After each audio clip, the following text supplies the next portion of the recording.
apa yang membuat minat bacanya pemuda-pemudi atau warga Indonesia itu berkurang? Mungkin bisa dari Dosen. Bapak Ibu dosen kita Iya. ketika memberikan tugas ke mahasiswanya bisa mengarahkannya mencari referensi di perpustakaan. Semisal, Iya, kamu bikin sepakat. makalah tentang ini tapi Ha-ha. harus mencantumkan sumber referensi daftar buku ngambilnya dari perpustakaan kita. Perpustakaan.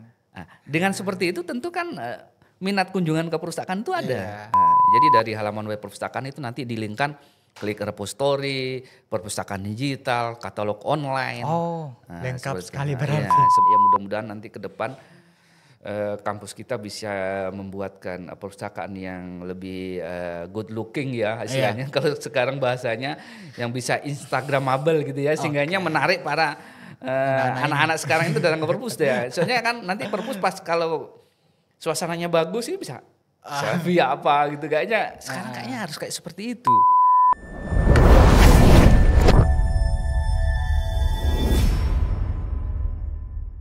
Assalamualaikum warahmatullahi wabarakatuh. Kembali lagi bersama kami di Win Talks, podcast bersama Universitas Widya Nusantara. Oke, baik. Jadi saat ini saya bersama dengan salah satu narasumber kita yang sedang bekerja di Universitas Widya Nusantara juga. Jadi beliau ini bekerja di bagian perpustakaan kalau di kampus kita. Nah, sebelum kita menggali lebih lanjut terkait narasumber kita pada pagi hari ini, boleh mungkin perkenalkan terlebih dahulu siapa diri Anda, Bapak? Nama saya Joko Santoso, Pak Rival ya. Jadi saya merupakan pustakawan satu-satunya di kampus kita ini. Oke, jadi beliau merupakan pustakawan satu-satunya di kampus kita. Oke, selanjutnya saya mau tahu nih, kira-kira Mas Joko ini asalnya ini dari mana? Kenapa tiba-tiba Mas Joko bisa bekerja di kampus kita, kampus Universitas Widya Nusantara? Oke, jadi sebenarnya kalau saya asal sih terus terang saya suku Jawa ya. Suku Jawa. Suku Jawa terus saya pertama datang di Sulawesi itu ikut transmigrasi dulu. Transmigrasi Tepatnya di daerah Lambunu di Pantai Timur. Di tahun berapa itu, Pak? Itu sekitar tahun 80-an kalau nggak salah, saya masih kecil ya. Oke. Nah, kemudian berjalannya waktu, akhirnya saya ke Palu. Dan hidup di Palu sampai saat ini gitu ya. Masih tinggal di Palu lah gitu ceritanya.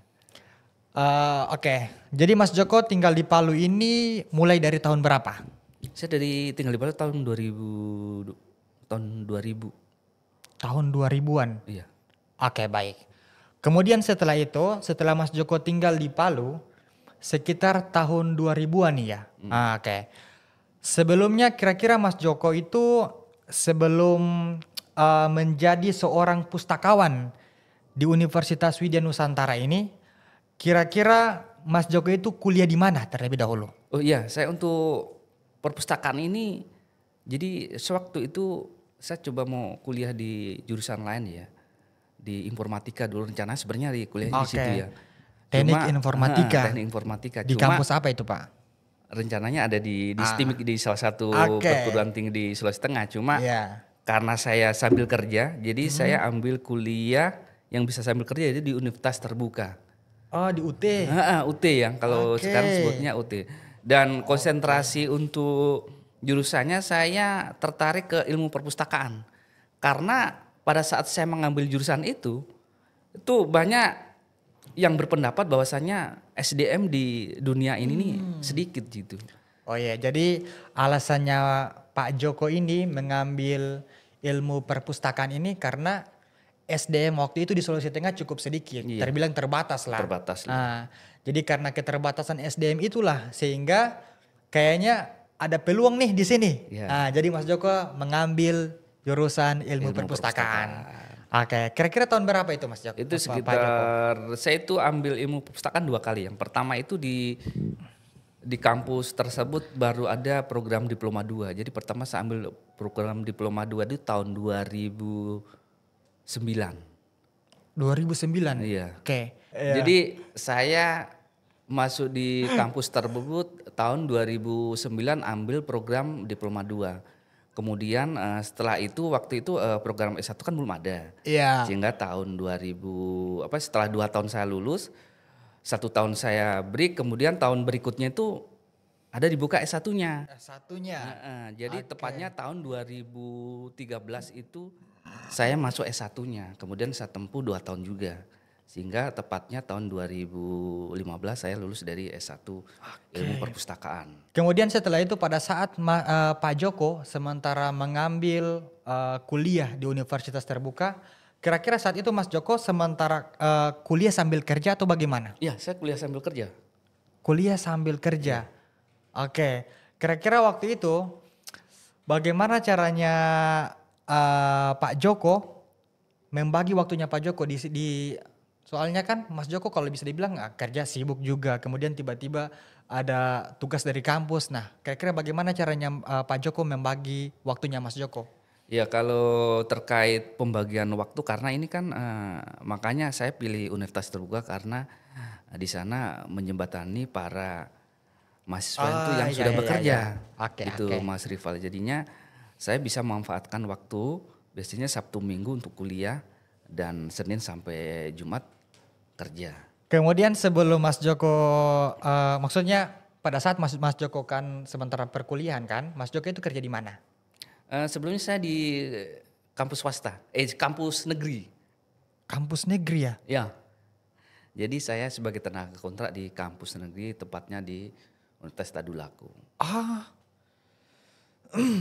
Berarti tapi kalau boleh tahu Mas Joko, sebelum Mas Joko kerja di salah satu kampus negeri, kira-kira Mas Joko sebelumnya ada lagi kerja di salah satu instansi mungkin?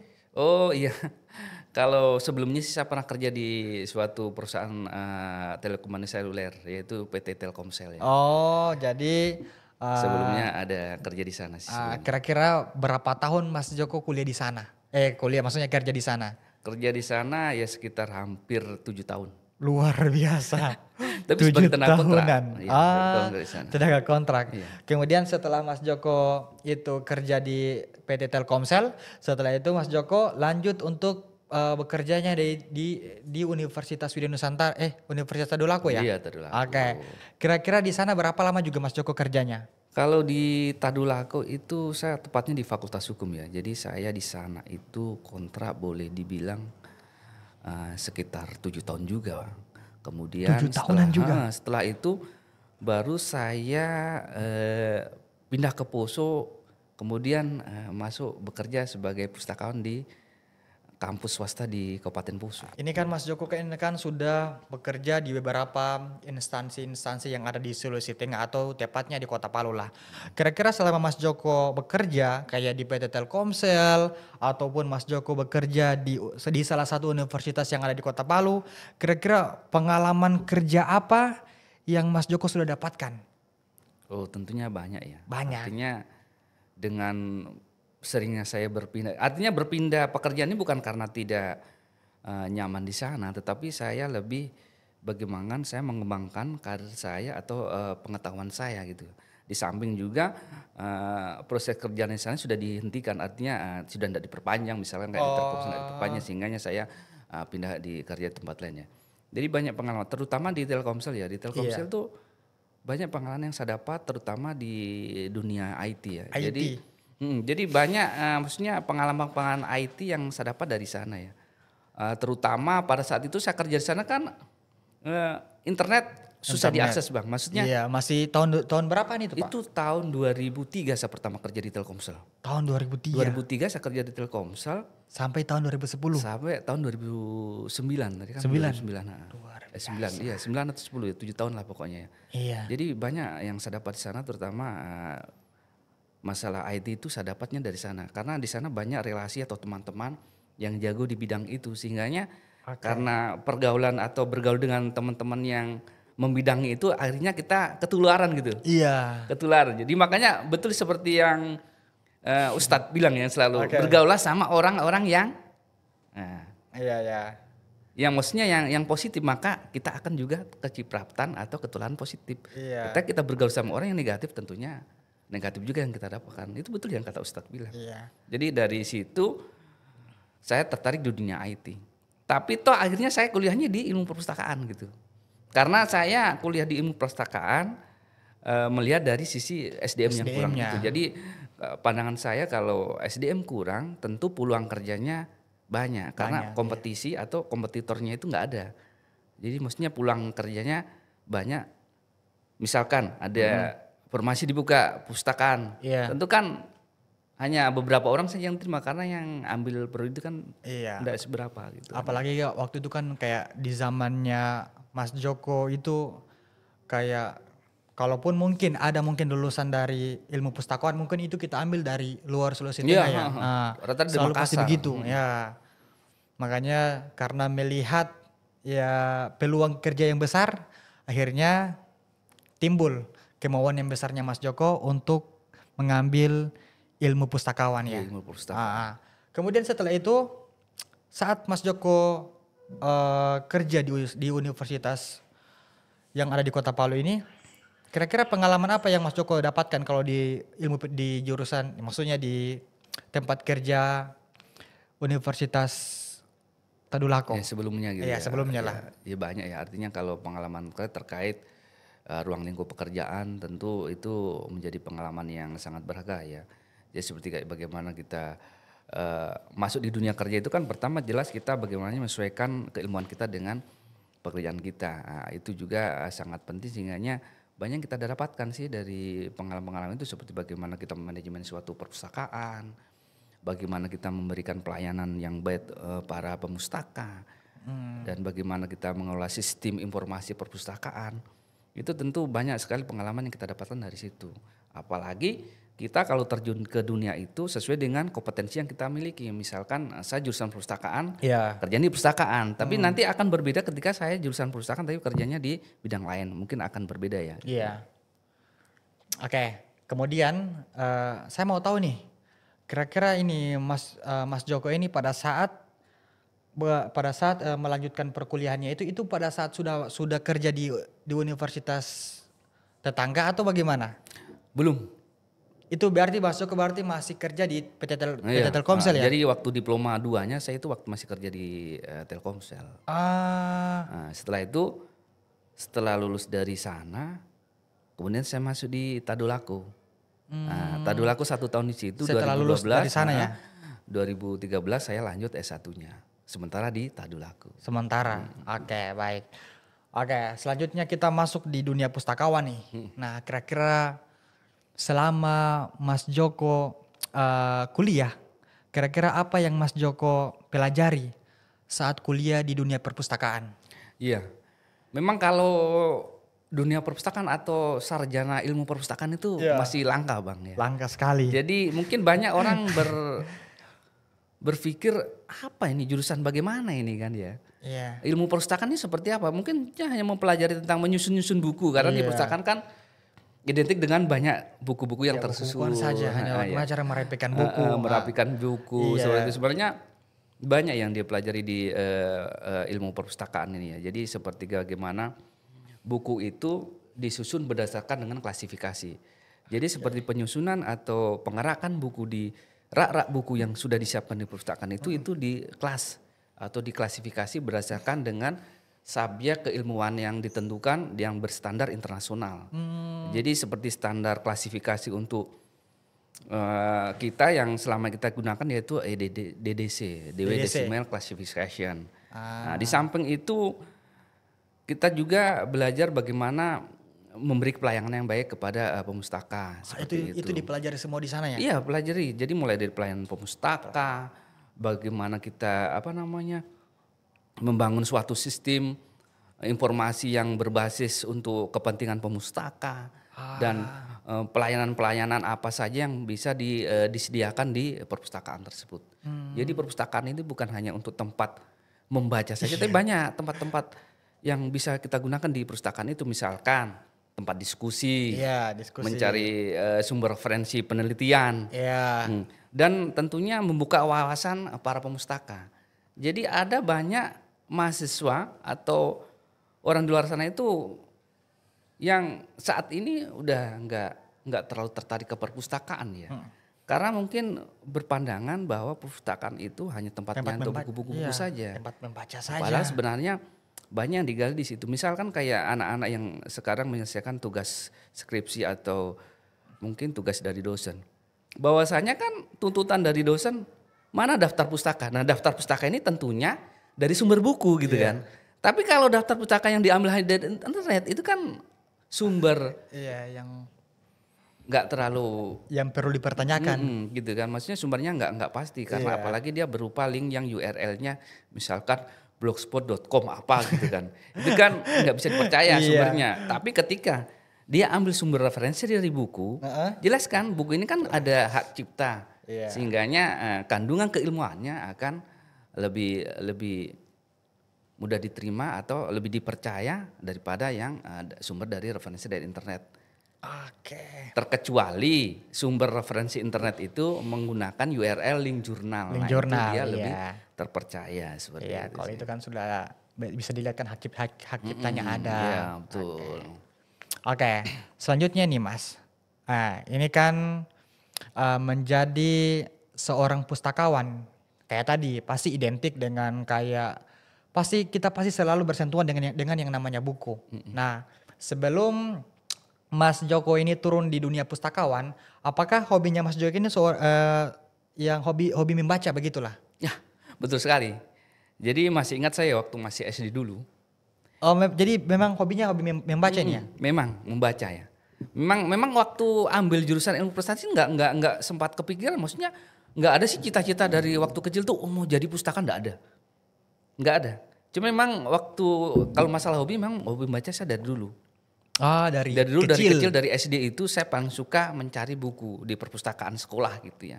Dari dulu pokoknya dari SD, SMP dan berikutnya itu paling saya suka membaca. Memang sih. Berarti itu hobi membaca. Iya, sudah punya dasar apa ya bisa dibilang seperti itu. Kayak sudah punya dasar kemauan lah. Iya. Bisa dibilang seperti itu. Nah, saya juga penasaran kira-kira ini kan Mas Joko kan sebelumnya kan kerja di dunia IT lah. Kira-kira agak sulit tidak menyesuaikan ketika Mas Joko tiba-tiba pindah bisa dibilang pindah hobi lah.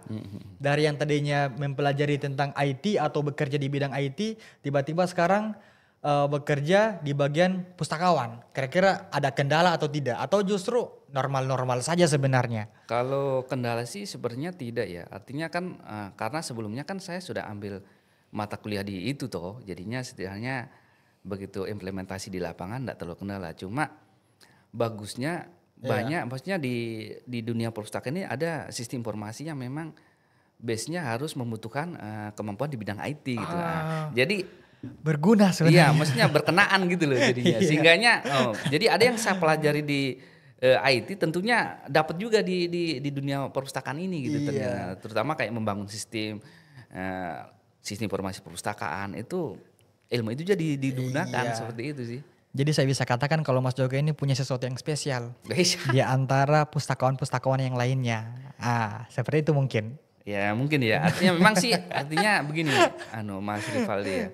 Memang banyak juga pustakawan yang kalau menurut kacamata saya, maksudnya kurang meningkatkan skillnya. Harusnya kan kita walaupun sebagai pustakawan, walaupun kita dunia buku-buku ya, artinya mengatur buku, manajemen buku, tapi kita harus upgrade soft skill kita mengesuai tentang bidang IT. Tentunya bagaimana kita membangun sebuah sistem atau menggunakan sistem atau berinovasi dengan sistem tersebut yang terkait dengan pelayanan perpustakaan. Berarti waktu Mas Joko itu kuliah di pustakawan, berarti dipelajari lebih dalam lagi tentang bisa dibilang lah tentang digital inilah, sistem digital. Kalau untuk digital jelas dipelajari, cuma kalau karena itu kita lebih ke ilmu perpustakaan, jadi dia hanya dasar saja Bang. Dasar saja. Ada kayak dasar-dasar sistem informasi kayak itu. Jadi kayak teknologi informasi itu dasarnya aja. Tinggal nanti pengembangannya dari diri kita. Kita mau ekspor, mau menambah soft skill kita ke hari itu apa enggak. Jadi kebanyakan memang pustakawan yang kebanyakan yang di luar sana, apalagi pustakaan yang sudah berumur ya, ini sudah lama, itu memang kayaknya masih kurang meningkatkan soft skill bidang itu deh.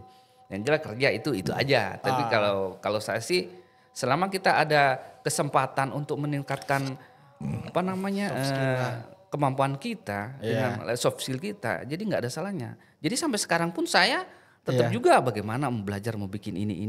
Apalagi sekarang masuk ke dunia AI ya. Iya. Jadi pustakawan dituntut harus tahu tentang AI ini. Bagaimana memanfaatkan AI untuk kepentingan penelitian atau penulisan artikel dan lainnya. Dari sisi pendidikan tentunya ya, seperti itu. Oke, baik. Kemudian Pak Mas Joko, nah ini kan Mas Joko kan saat ini kan sedang bekerja di Universitas Widya Nusantara sebagai seorang kepala perpustakaan. Nah, kira-kira selama Mas Joko sudah menjabat sebagai kepala perpustakaan, kira-kira apa saja hal yang sudah Mas Joko lakukan? Ya, jadi alhamdulillah artinya sebagai kepala perpustakaan ini maksudnya amanah yang ini ya, maksudnya tanggung jawab besar ya. Artinya ini diberi kepercayaan oleh Pak Rektor untuk bisa mengemban sebagai kepala perpustakaan di kampus kita. Tentu saya jadi gimana kepikiran bagaimana membangun perpustakaan ini lebih maju dari atau berubah dari sebelumnya. Olehnya itu saya berinovasi, ada beberapa layanan yang kita buat di perpustakaan untuk meningkatkan minat mahasiswa untuk datang ke perpustakaan atau sedianya bisa memberikan pelayanan yang maksimal untuk para pemustaka terutama di lingkungan sivitas akademika ya, dosen atau mahasiswa. Jadi perpustakaan kita ini sudah memiliki website sebagai media informasi. Karena memang saya lihat kemarin banyak sudah yang pengembangan yang Mas Joko lakukan di perpustakaan. Di antaranya tadi Mas Joko bilang kan website, terus kemudian kita juga ada repository. Jadi repository ini fungsinya untuk publikasi karya ilmiah mahasiswa. Dan dosen. Jadi skripsi itu bisa dilihat oleh khalayak lama itu melalui repository. Jadi kita sudah punya. Iya, ada repository. Jadi repository ini sebagai media publikasi untuk lokal konten. Lokal konten dalam artian itu lokal konten atau konten yang dihasilkan oleh institusi kita, baik itu skripsi mahasiswa, LTA. Terus kemudian kalau misalkan ada dosen yang karya dosen yang mau publikasikan, kemudian tidak ada media jurnal atau tempat lain yang bisa dipublikasikan di repository. Nah, seperti itu. Kemudian juga perpustakaan kita ini juga sudah memiliki perpustakaan digital. Digital sekarang ya. Jadi buku-buku digital itu bisa diakses secara online melalui gadget dari HP atau laptop secara online di mana saja dan kapan saja. Jadi sekarang kalau seandainya kita mau lihat buku yang ada di perpustakaan, kita tidak perlu datang ke perpus, kita tidak perlu menunggu selesai libur. Jadi pokoknya kapan saja aksesnya itu terserah dalam waktu 24 jam bisa. Bisa sekali. Jadi layanan ini termasuk layanan yang disediakan oleh Perpustakaan Universitas Widya Nusantara untuk mengakomodir mahasiswa yang belum punya kesempatan untuk datang ke perpustakaan. Sebenarnya dihadirkanlah perpustakaan di kita atau disebut aplikasi namanya e-library UIN. Jadi aplikasi ini bisa diakses melalui Play Store atau App Store atau juga bisa diinstal di komputer seperti itu. Syaratnya cukup connect internet aja sih. Tapi jadinya kita bisa mengakses aplikasi ini di mana saja dan kapan saja. Dan buku-buku digital pun sudah banyak yang kita sediakan ada sekitar 215 judul dari semua prodi. Jadi tersebarannya ke prodi yang ada di kampus kita ini. Kemudian ada apa lagi Mas Joko? Ya di samping itu juga kita mengembangkan untuk presensi pengunjung itu harus mencatatkan datanya di komputer. Jadi ada namanya kalau kita sebut e-guestbook gitu. Jadi presensi mahasiswa kalau datang berkunjung ke perpus cukup mencatatkan lewat komputer, mengetik langsung masuk di otomatis di database kami. Jadi nggak ada lagi namanya mencatat pakai manual. Gitu. Fungsinya itu apa? Fungsinya tentu memudahkan kita untuk bisa melihat traffic pengunjung yang ada datang di perpustakaan. Jadinya kita nggak perlu menghitung manual 1-2 hari ini berapa. Cukup kita lihat di dashboard di admin kita di sistem kelihatan hari ini berapa, besok satu bulan itu berapa, seperti itu langsung aktuasi kelihatan. Saya juga kemarin pernah dengar bahwa di perpustakaan kita ini sudah menyediakan beberapa komputer-komputer. Jadi mungkin ada beberapa yang punya masalah terkait kayak laptopnya mungkin rusak lah Ya. atau apalah. Jadi kita bisa gunakan komputer yang ada di perpustakaan ya. Iya betul. Jadi itu juga dapat komputernya dari program dari kampus ya, artinya dari program Gitu. apa? Jadi ada 4 komputer yang disimpan di perpustakaan itu diperuntukkan untuk pemustaka atau mahasiswa menggunakan komputer secara free di perpustakaan. Di perpustakaan secara free lagi. Secara free. Ya. Jadi untuk adik-adik mahasiswa yang Iya. kira-kira terkendala terkait menggunakan komputer, nggak punya laptop, mengerjakan tugas, itu kita di perpustakaan disediakan. Jadi free lagi dan ada koneksi internetnya. Jadi mereka juga bisa langsung mencari sumber-sumber informasi melalui internet langsung di komputer tersebut. Iya. Bahkan mungkin dibantu ya. Ya, oke. Kalau terkait untuk referensi Link-link, apa, ya, link jurnal atau apalah. perpustakaan akan membantu mengarahkannya ke di mana cara mencari sumber-sumber jurnal. Makanya itu perpustakaan itu menyediakan namanya layanan referensi. Jadi membantu pemustaka untuk mencari sumber-sumber referensi itu dinamakan layanan referensi. Oke. Seperti itu. Iya, makanya jadi untuk anak-anak UN, jadi tidak ada alasan lagi Kak, Ya, kami betul. tidak punya laptop Kak. Betul sekali itu. Jadi sekarang Jadi di perpustakaan ada semuanya. Ada semua, ada 4 jadi ini- komputer itu ready iya, itu. Jadi silakan datang ke perpustakaan. Iya, bahkan Dan, kamu dibantu lagi dibantu. untuk mencari berbagai macam link jurnal atau Jadi apalah. kalau mereka bingung Pak mau cari jurnal tentang ini di mana, kami siap bantu Iya. gitu kan.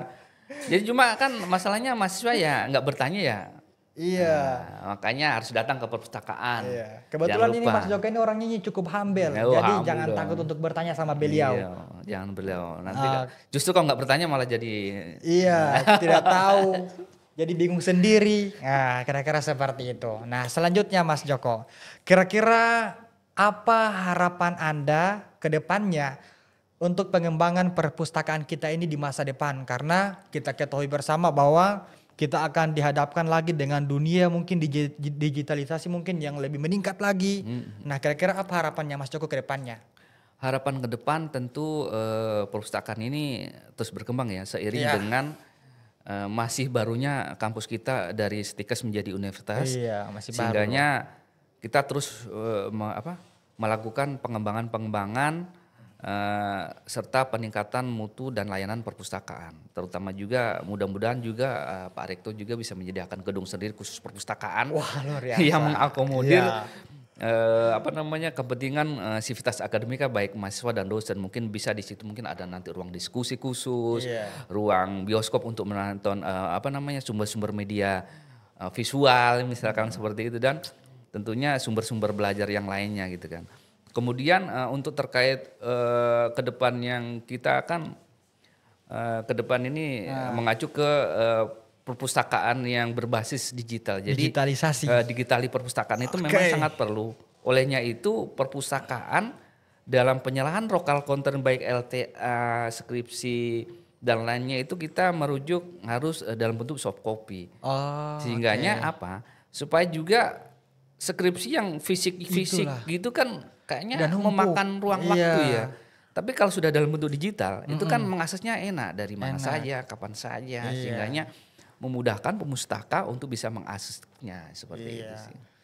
Kayak biasanya itu kalau kayak ada mungkin di perpustakaan yang kampus-kampus lain lah kayak untuk kayak skripsi atau laporan-laporan akhir begitulah mereka tumpukan kayak makanya cukup mengambil berbagai macam ruangan yang harusnya itu ditempatkan iya. buku ini tapi karena tadi adanya tumpukan-tumpukan seperti itu makanya tidak bisa digunakan selayaknya. Makanya itu kita perlu meningkatkan namanya digitalisasi perpustakaan. Olehnya itu fungsi repository tadi itulah Oh, iya, sebagai iya. media deposit atau penyimpanan media-media digital tadi Oke. itu.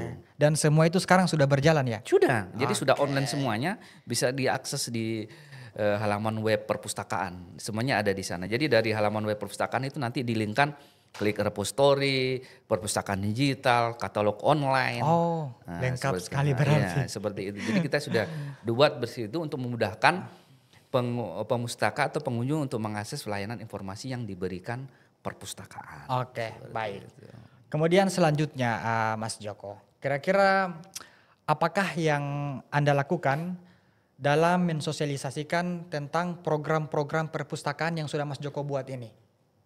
Ya, untuk sosialisasi saat ini kita sudah ada Instagram ya khusus perpustakaan. Instagram, oke. Kemudian ada juga kita membuat poster yang kita tempel di beberapa titik-titik kampus ini untuk bisa diakses atau setidaknya mahasiswa bisa tahu apa yang kita punya. Oke. Jadi masih menggunakan media Instagram, kemudian ditempel-tempel beberapa poster juga. Kemudian melalui story-story WA juga ya, Ya, teman-teman kampus. status, Iya. Makanya sekarang itu kalau seandainya kita lihat untuk perpustakaan kita sudah luar biasa perkembangannya. Kalau bisa dibilang ini perkembangan yang cukup pesat lah, kira-kira seperti itu. Kemudian selanjutnya selama Mas Joko menjabat atau selama Mas Joko lah, selama kerja di dunia perpustakaan, kira-kira apa permasalahan yang paling menantang yang pernah Mas Joko hadapi sebagai pustakawan atau sebagai kepala perpustakaan? Ya, apa yang menantang ya? Pasti Menantang banyak. Banyak lah. Iya. Tapi yang paling menantang saat ini ya, ini bagaimana membuka paradigma mahasiswa ini Ya. bisa memanfaatkan perpustakaan untuk mengejarkan tugas kuliah dan menambah wawasan. Iya. Karena kita tahu ya, saat ini kan minat baca di kampus kita, daya literasi mahasiswa itu kurang sekali. Kayaknya bukan di kampus kita aja deh Iya, Mas Joko. itu secara global di Indonesia deh kayaknya kayak gitu. Karena menurut penelitian juga daya minat baca masyarakat Indonesia itu kurang. Ketimbang ke negara-negara lain. Makanya itu juga tantangan buat kita. Bagaimana sih memacu mahasiswa terutama di kampus kita ini sendiri bisa meningkatkan minat baca. Bisa meningkat daya literasinya. Nah, itu yang tantangan buat saya. Jadi mungkin saya juga akan membuat terobosan-terobosan ke depan terkait itu apa sih formula-formula yang bisa kita lakukan untuk bisa meningkatkan daya minat baca mahasiswa. Kira-kira menurut Mas Joko sebagai seorang pustakawan, kira-kira apa yang membuat minat bacanya pemuda-pemudi atau warga Indonesia itu berkurang? Jadi kalau menurut saya minat baca kebanyakan masyarakat Indonesia berkurang itu karena pengaruh perkembangan digital Digital ya? gadget. Oke, gadget. Karena gadget ini kan apalagi HP ya, smartphone ini kayaknya membius para penggunanya untuk apa ya, maksudnya fokus ke situ, media sosial terutama kayak mungkin Facebook, Instagram gitu. Iya, kayak Kemudian TikTok gitu ya. Mungkin game juga salah satunya. Game juga salah satunya. Itu mungkin ya jadinya minat baca para generasi kita saat ini berkurang ya. Di samping juga kayaknya kalau dari kacamata saya melihat dari SD itu yang sebelumnya itu tidak digalakkan bagaimana meningkatkan minat baca. Nah, tapi kalau sekarang kayaknya sudah di SD itu sudah ada namanya pojok baca kalau sekarang. Kalau di SD sekarang sudah ada program sudah ada seperti pojok itu baca kalau di setiap kelas. Jadi setiap hari apa gitu itu anak-anak diajak untuk membaca buku. Nah, sebenarnya itu termasuk stimulus di otak kita untuk bisa meningkatkan minat baca. Karena kan dengan kebiasaan kita membaca, itu kan tentu minat bacanya kita akan bertambah toh. Iya. Nah, misalkan kayak kita lihat saja di luar negeri ya. Orang kalau di tempat-tempat umum, ya, di publik, di kereta api pas nunggu apa, mereka membaca. Tapi kalau di negara kita HP. Nah, itu kayaknya itu menurut saya. Tapi mungkin mesti ada kayak penelitian ya terkait itu ya. Jadi apa yang membuat minat baca masyarakat kita, terutama para generasi muda kita itu berkurang. Itu mungkin kayaknya perlu ada penelitian yang terkait itu deh kayaknya. Sebenarnya menarik sih sebenarnya Mas Joko. Seperti program tadi yang Mas Joko bilang kayak di SD itu ada salah satu program yang namanya itu pojok baca. Iya. Kira-kira kalau menurut Mas Joko, program seperti ini wajib kira-kira mending wajib tidak diterapkan untuk kayak di skala SMP, SMK, SMA supaya ketika mereka masuk ke dunia yang namanya dunia perkuliahan mereka akan terbiasa dengan hal-hal seperti itu. Karena kalau kita berbicara tentang dunia perkuliahan ini yang kita akses pasti kita akses selalu jurnal, selalu buku lah kalau terkait tentang pembelajaran kita, terkait dengan penelitian kita. Nah, kira-kira menurut Mas Joko, pojok baca tadi kira-kira bagus tidak diterapkan di kalangan SMP, SMA, SMK ataupun MA? Kalau menurut saya sih kayaknya boleh juga ya. Boleh Artinya juga. supaya ada kesinambungan. Iya. Kan dari SD kan dari TK aja. TK sudah ada gitu. TK itu juga ada. Tapi ini pojok masih baca. di skala TK Iya, dan juga TK, SD. SD. Nah. Cuma memang kayaknya di tingkat SMP dan SMA saya belum tahu ya Belum konsepnya menemukan. dia untuk meningkatkan literasi minat baca siswanya itu seperti apa. Tapi kalau itu memang digalakkan, Iya. misalkan kayak gini, taruhlah sekolah itu ada program one day library, Iya. misalkan tuh 1 hari di perpustakaan. Ya, itu menarik sebenarnya. Itu kayak menarik ya. Artinya Iya. jadi siswa ini dibawa bagaimana dalam 1 hari itu dia di perpustakaan. Entah apa yang kamu lakukan, membaca buku misalkan atau Iya. merangkum sebuah karya tulis atau dia membuat resensi buku misalkan atau apa. Bisa saja di SD, di SMP, SMA, SMK ini ada lomba resensi buku. Nah, Iya. sehingga kan siswa ini kan diajak bagaimana menelaah sebuah buku, kemudian merangkum dalam bentuk tulisan, dalam bentuk resensi. Kan kalau resensi ini kan bagaimana dia harus membaca semuanya buku toh. Iya. Membaca semuanya buku baru bisa kita membuat resensi. Kayak gitu sebenarnya itu kayaknya perlu ada deh. Tapi mungkin bisa saja itu sudah ada, cuma karena saya belum tahu bisa saja. Sehingganya dengan adanya itu tentu minat baca siswa tersebut yang kemudian masuk ke dunia kampus itu setidaknya ada dasarnya. Ada. Iya. Bukan hanya gadget tok gitu kan.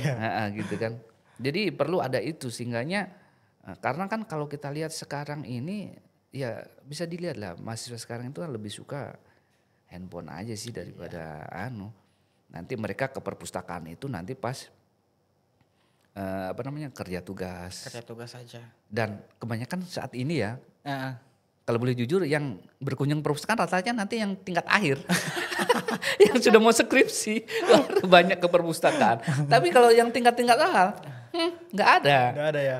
Kayaknya 1-2 aja deh kayaknya. Nah, makanya itu kayaknya peran pendidik juga ada ya. Artinya maksud saya mungkin bisa dari Bapak Ibu dosen kita ketika memberikan tugas ke mahasiswanya bisa mengarahkannya mencari referensi di perpustakaan. Semisal kamu bikin makalah tentang ini tapi harus mencantumkan sumber referensi daftar buku ngambilnya dari perpustakaan kita. Nah, dengan seperti itu tentu kan minat kunjungan ke perpustakaan itu ada. Nah, sepertinya kayaknya harus ada peran Dari dosen Bapak, juga. dosen, Tapi mudah-mudahan juga kalau ada Bapak Ibu dosen yang mendengar pesan dulu untuk Bapak Ibu dosen ini bisa, pesan. Memberikan tugas ke mahasiswa itu dengan memberikan tugas yang mencari sumber referensinya itu melalui perpustakaan ya. Iya. Dan tentunya perpustakaan kampus kita yang jadi sasaran mereka kunjungannya ya. Iya. Jadi kayaknya gitu supaya perpustakaan kita itu enggak Bukan cuma yang tingkat akhir saja gitu kan.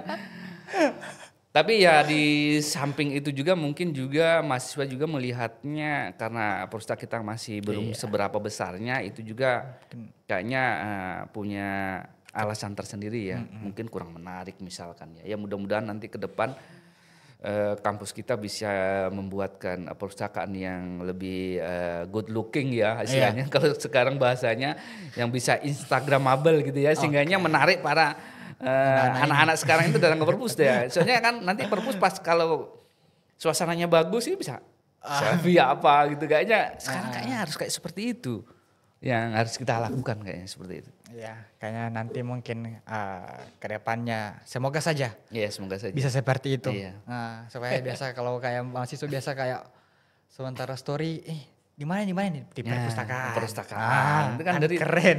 Kemudian story di Instagram tak perpustakaan ya kan. Asik. Lebih kita buat ke arah kekinian lah. Kayak gitu sih. Supaya mereka mungkin tidak kaku ketika di dalam perpustakaan, supaya ketika mereka mungkin kalau dalam perpustakaan mereka lebih ke arah happy dan kalau bertanya itu kayak tidak ada rasa takut. Nah, Iya, mungkin nanti kedepannya mungkin mudah-mudahan didesain seperti itu lagi. Makanya itu kan termasuk tantangan buat kita bersama tuh Iya. bagaimana membangun sarana dan prasarana ini bisa menarik para minat-minat baca mahasiswa terkait di perpustakaan dan juga menarik minat-minat calon mahasiswa yang ada di luar sana dengan infrastruktur yang bagus, yang lengkap. Tentu ini kan menjadi daya tarik juga kan buat calon mahasiswa kita gitu kan, seperti itu. Oke, baik Mas Joko. Jadi sebagai penutup, nah kira-kira apa pesan-pesan yang mau Mas Joko sampaikan untuk sobat-sobat UWN ini? Jadi saya menghimbau kepada adik-adik mahasiswa setidaknya bisa selalu berkunjung ke perpustakaan karena perpustakaan menyediakan berbagai banyak layanan, baik itu layanan baca di tempat, ada layanan referensi, di mana layanan referensi ini kami dari perpustakaan akan membantu adik-adik mencari sumber-sumber referensi baik secara offline atau online. Di perpustakaan juga ada 4 komputer yang bisa digunakan oleh adik-adik. Jadi kalau adik-adik merasa tidak punya komputer atau laptop atau tidak mau mengerjakan tugas susah nggak ada alatnya, perpustakaan menyediakan dengan akses internet yang full speednya kencang itu dijamin oleh Batik kayaknya. Dijamin ya. Jadi seperti itu. Jadi kemudian kalau ada masalah terkait sumber-sumber referensi bisa datang aja langsung ke perpustakaan. Kami siap membantu mencarikan solusinya terkait sumber-sumber referensi yang dicari. Iya. Makanya jadi kepada sobat-sobat UWN jadi tidak punya alasan apa lagi. Jadi teman-teman pokoknya semuanya sekarang di perpustakaan kita semuanya difasilitasi, dipermudah. Jadi jangan lagi ada alasan Kak, saya mager Kak. Tidak bisa lagi punya alasan seperti itu. Sudah ada e-library UWN. Iya, sudah bisa kita baca dari rumah. Dari rumah. Jadi nggak perlu macamnya kalau nggak ada waktu mager bisa. Kak.